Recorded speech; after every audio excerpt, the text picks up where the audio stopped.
Hello everyone, अभी हम पढ़ने वाले हैं एलिब्रेशन वर्सेस अंडरस्टैंडिंग के बीच में डिफरेंस एज पर यूजीसी नेट पेपर 1।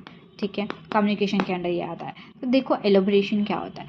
किसी चीज़ को अगर हम डिटेल में समझें तो पहले फॉर एग्जांपल टीचर ने आपको कोई कंसेप्ट समझाया, तो सबसे पहले कंसेप्ट समझाया, इसके बाद उन्होंने उसके एग्जांपल्स दिए, पिक्चर्स दिखाई, ठीक है, चार्ट्स दिखाए, ठीक है, या फिर रियल लाइफ एग्जांपल दिए, डायग्राम्स दिखाए। तो ये सारी चीज़ें क्या है, उस पर एलोब्रेशन करना, ठीक है, डिटेल्स देना और डिटेल, ठीक है, या फिर मोर एक्सप्लेन करना, एग्जांपल्स देना, ये सब चीज़ें एलोब्रेशन में आती है।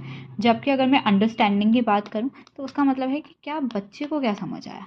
ठीक है, अंडरस्टैंडिंग का मतलब क्या हुआ कि एक स्टूडेंट को कितना समझ आया, कितना वो रिटेन कर पाया, क्या वो अपने वर्ड्स में एक्सप्लेन कर पाएगा, तो कितना उसने मीनिंग ग्रास्प भी किया जो हमने समझाया।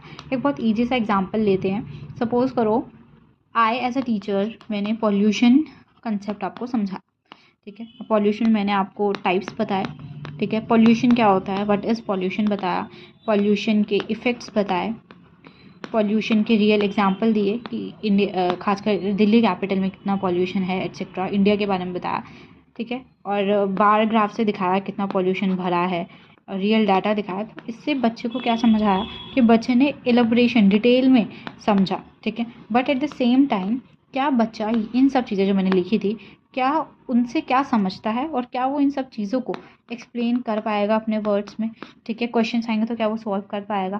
तो वो सब चीज़ें किस में आ जाती है, अंडरस्टैंडिंग। तो बेसिक डिफरेंस क्या है कि कितनी डिटेल किसी चीज़ के बारे में दी है कहलाता है एलाबोरेशन, और अंडरस्टैंडिंग का मतलब कितने अच्छे से आपने उस चीज़ को समझा है।